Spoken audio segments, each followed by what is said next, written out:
Good afternoon, Wanderers! Medyo late na tayo lalabas today kasi nagpahinga tayo. Anyway, quick fit check before we go to our destination today. So, we are wearing yung colorful shirts from Chato Chak dahil asot pusa kami. So, asot pusa yung polo namin. This is 150 each, no? Sa akin, 130. 130, mas mura yung kanya. And then, shorts again from Chato Chak. Mine is 150, yung kanya 100. Ang galing, no? Mas mura yung pang lalaki. And then, yun ulit, yung aming mga sapatos. May sunglasses from Lazada. Tapos, ang ating cap na CK. And, syempre, ang trusted Uniqlo dumpling bag. So, let's go! Punta tayo kay Mark Wins. Kay Pedmark. And baka tayo, mall? Icon Siam na lang. Para malamig. So, let's go, Wanderers! A few minutes later. Kakababa lang namin ng Ekamay Station. So, lalakad lang papunta Pedmark. Pedmark? Pedmark. Dalawa ata yung location ng Pedmark dito. Pero, ito yung mas accessible, no? Oh, Kasi BTS lang. Init, guys. All day, every day. Init. Ano si Pedmark? Dito lang yun. Di ba siya dito? Ano yata yun? Maglagpas lang siya ng Ekamay bus station. Ano yun? Yun, Pedmark. Walang masyadong tao sa Maraming tao sa loob. Joke pa Ayan na.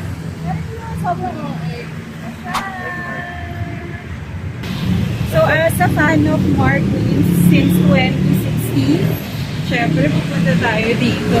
Tayo na tayo! Let's go! I'm wearing your t-shirt. It smells like roses after rain. There was storm. I tried to flirt, but you mess with neurons in my brain. Pila muna kami. I think order muna. Tapos saka na lang maghanap ng seats or tables. So, maliit lang yung niya, first floor. Tapos may second floor din. Pila muna tayo dito. Simple lang din yung menu nila. Hindi lang yung choices. Which is good para hindi ka masyadong malipot. Tapos, pipili ka rin ng spicy and hindi na namin nahanapin si Martins kasi hindi mo na siya ng note dito. Sorry, Traveling somewhere. Yeah, he's traveling somewhere for food. Spicy. And then, Wagi siyang 3. level 3. And then, I'll have 1 Coke Zero. They will waiting for about 15 minutes. 15 minutes? Okay. Another one Wagyu level 2, one Wagyu level 3. 5, 6. Wanderers, umorder na tayo. So, in-order ko, Wagyu na very less spicy. Level 2 yun, ha? In-order niya. Wagi siyang level 3. Hindi yung recommended. Yun yung recommended yung level 3. So, tignan natin kung kaya niya. So, bali yung sa akin, it cost around 259 baht, yung Wagyu. Tapos yung Wagyu shank, mahal lang siya ng 20 baht, 279. And order din ako ng Coke Zero para pangpatanggal ng anghang. So, hintayin lang namin yung order namin. Sabi nila kanina 15 minutes na before getting seated. Pero Oo. nakaupo na rin naman agad siya. Hindi, I think 15 minutes yung pag-ready ng food. So, Okay din, no? Undiin na ako ngayon. Medyo onte. Maganda siguro guys, punta kayo dito ng weekdays para less yung tao at saka yung hindi yung peak hours. Pero parang, ano nga ngayon, lunch Lunchtime. Lunchtime ngayon, konti lang yung tao. It's Tuesday afternoon lunch, alas 12. Or siguro na tsempohan lang namin ngayon na konti yung tao. Kasi kung maraming tao, so para sa labas naghihintay yung mga, yung mga naghihintay kumain, nakapila. Kung naghihintay, tawagin yung number. Sobrang init pa naman. Yung iba pa nga na napanood kong vlogger, umaalis pa sila no? Mabalik na lang. Tapos bumabalik sila kasi 1 hour yung waiting time nila. Anyway, hintayin natin. Excited na ako matikman yung food ni Mark. 1 minute, 37 seconds later. When I see you, it's like being struck by lightning. I'm giddy, I'm nervous. Parang kasing kamukha lang nung Wagyu. Pareho lang na itsura. Pero, may mga buto-buto ng sili yung kanya. Maraming sili. Tapos, duck egg pala to, guys. Medyo ano pala, masungit yung mga tao dyan. Tinanong ko lang kung anong Wagyu. Kasi dalawang Wagyu eh. Dalawang Wagyu siya, tsaka isang Wagyu lang. Tinanong ko kung ano yung Wagyu. Sabi sa kanya, you ordered Wagyu, right? And Wagyu siya. This is Wagyu. Sabi sa akin, pagod na si ate. Makagawa lang talaga sila magsalita. So, try na natin guys, yung Wagyu na number 2 lang.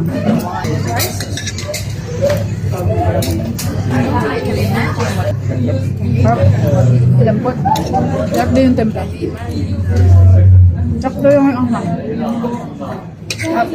May isang siling sa'yo, di ba? Sili. Isang sili lang yung akin.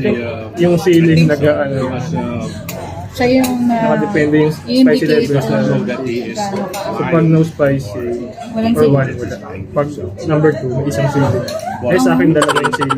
Anghang, mahabol yung anghang.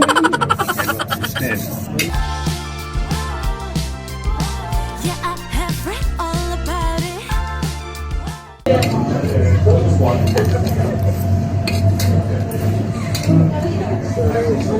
Masarap. The feeling. Hindi ba titikman yung aftertaste? Baka mamaya pa dapat. Nakakahabol. Parang hindi naman siya ganun pa. Or hindi pa. Ako na ang mga Ngayon na talaga ako sa mga Pwede ko kaya ko yung level ko. Yung signature nila. talaga.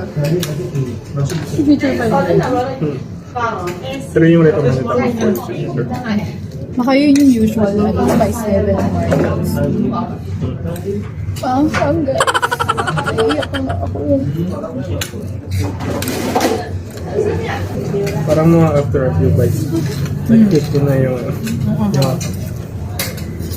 parang okay pa naman. Ba't naging spicy ako? Nakakasabi ka. Kung medyo nabitin kayo sa chili nga, or medyo mababa yung spicy level na pili nyo. Yeah. May chili sauce pa siya dito sa gilid. There's tapos na kaming mag-lunch. Ang sarap.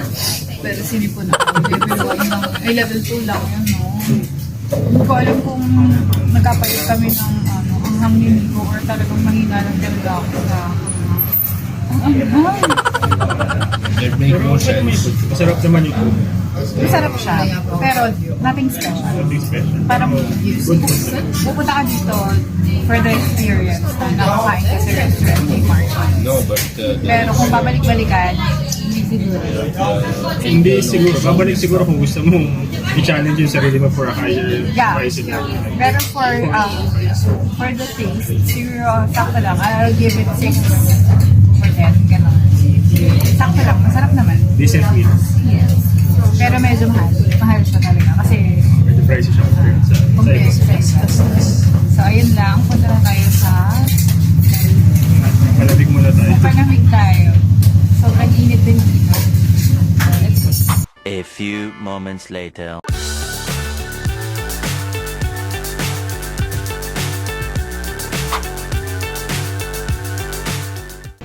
Ito na tayo sa may Icon Saya. Mag-umuan tayo ulit. Palabig muna.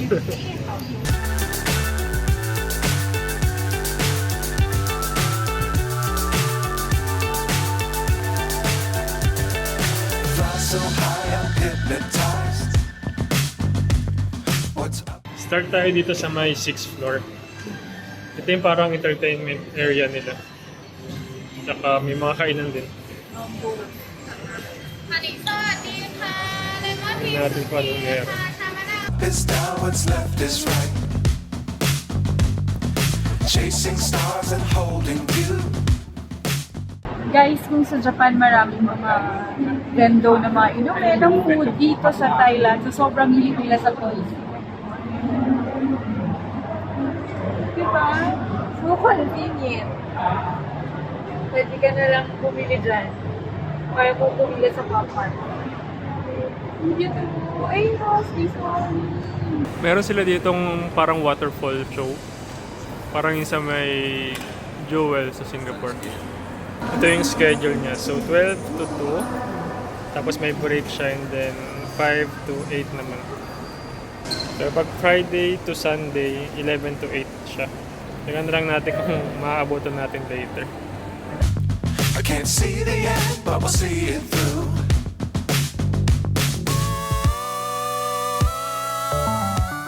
Ito may masarap na pad thai, if sa may. Wanderers, umorder lang kami ng shrimp pad thai nila. Kasi ito lang yata yung nakabalot sa egg. Ito yata yung kanilang signature pad thai dito sa Tip Samay. Hindi kami makapunta dun sa original store kasi ang layo. And then, sinerve siya with bean sprouts and other sides ng veggies. Si puso ng saging. Tapos meron itong kanilang, I think, chili salt and lime juice. I think patis to. Tapos, ito ay chili na may patis, chili powder, and I think asukal yan. Tikman natin kung talagang best pad thai siya dito sa Bangkok. Umorder din kami, Wanderers, ng mixed spring rolls nila. Dumating na rin. Ang bilis ng service dito. How to eat superb pad thai. So first, peel off the egg. Tapos tikman mo raw muna.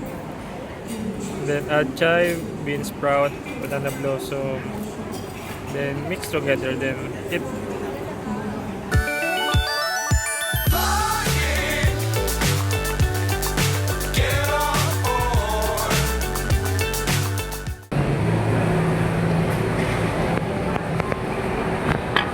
Nagbigay tayo ng condiments. Nagbigay ako ng vinegar, ng fish sauce, and ng lime juice. So, depende kung paano siya gustong kainin mo. Sabi nila ito daw ang best pad thai here in Bangkok. Ay, maliliit din siyang hipon, no, sa loob. Ang cute. Bigyan ko siya ng veggies. So, I think pang chase ata to. So, siguro isa lang. Bigyan natin siya ng bean sprouts. Ang tataba talaga ng bean sprouts nila dito. Kain na tayo.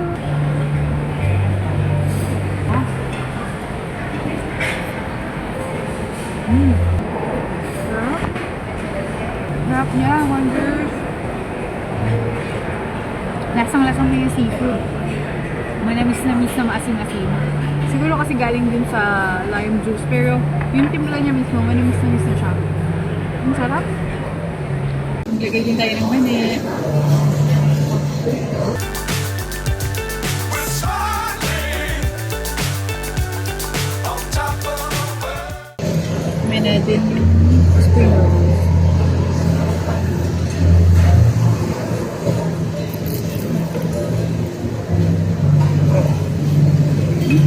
Ito. Ano sa loob? Baka veggies. Parang bola-bola yung lasa. Ha? Ang sarap.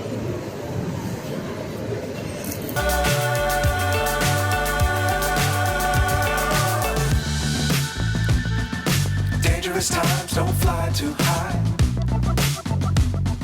Be sure to keep the ground in sight. Guys, finish na tayo dun sa Tip Samay. Well, for me, for us, it's not the best pad thai. Pero sa kanya-kanyang lasa yan. Parang mas masarap pa yung kinainan namin dun sa Chato Chak.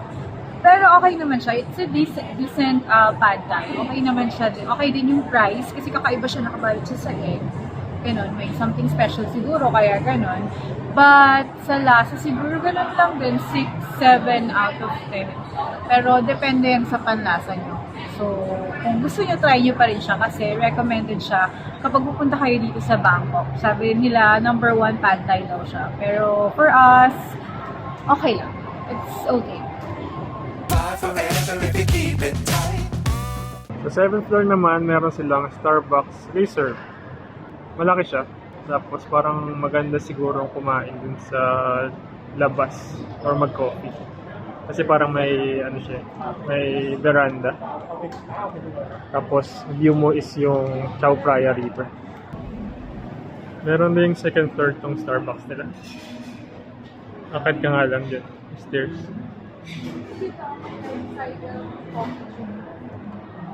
Ito naman yung labas ng Starbucks. Meron silang parang veranda dito. May view ng river.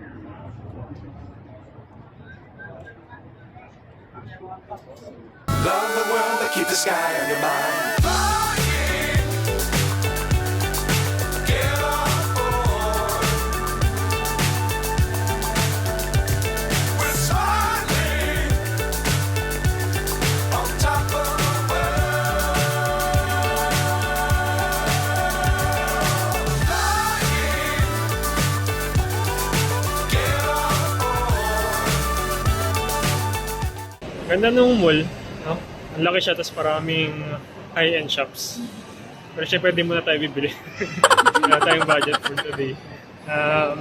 Baba naman siguro tayo sa may Suksayam. Parang food court din siya. Maraming choices. Let's go!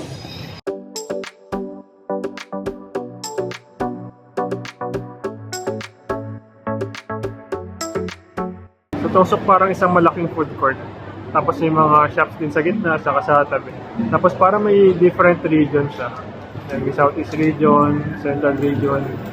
Siguro para hindi ka mawala sa loob kasi sobrang laki ng food court.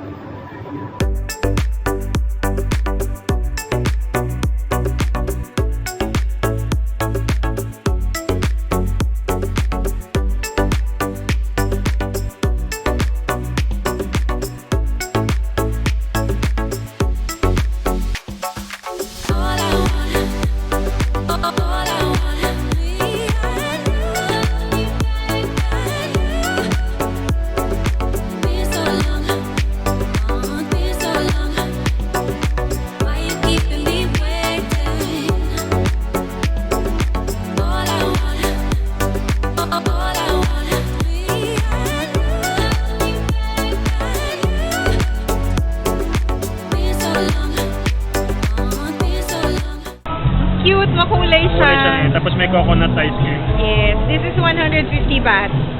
Ang laki din, wonder. Parang sulit, no? Why you keeping me waiting? Lose trust me, trust me.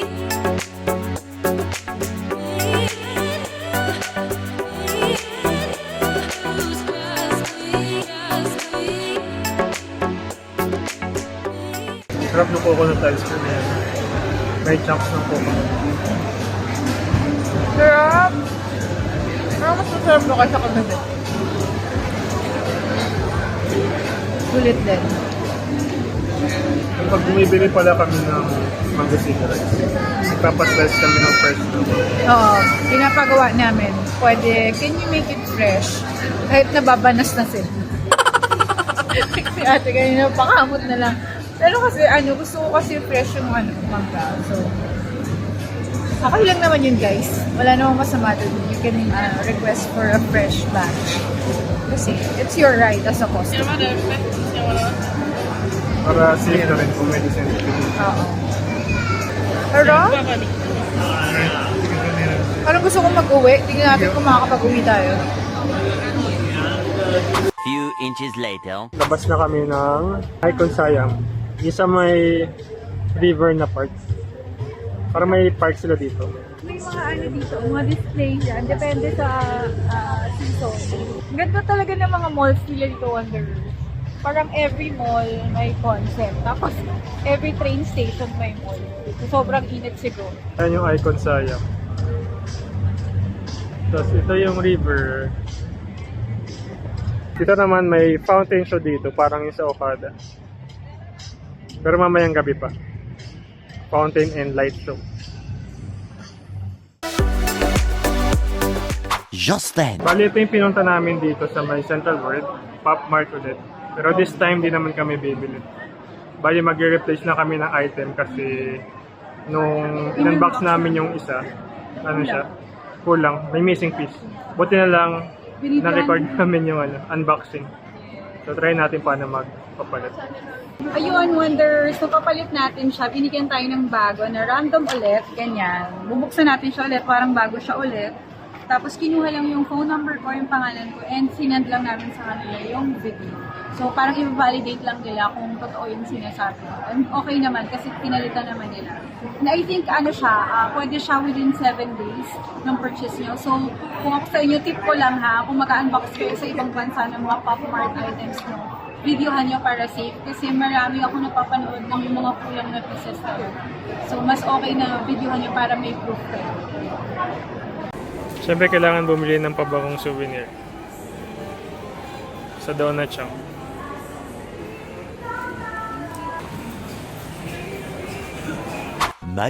Much later. Wonders, nakauwi na tayo dito sa hotel. Nakakapagod, grabe today. Ang init talaga. All day, every day dito sa Thailand.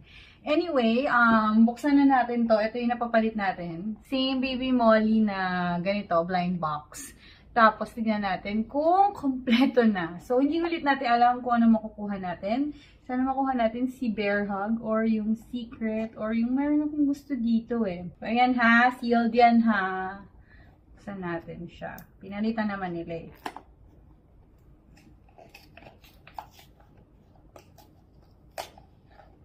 Ito ko sa ilalim binubuksan. Kasi kikip ko yung box eh. Ayan ha. Okay. Uy! Uy!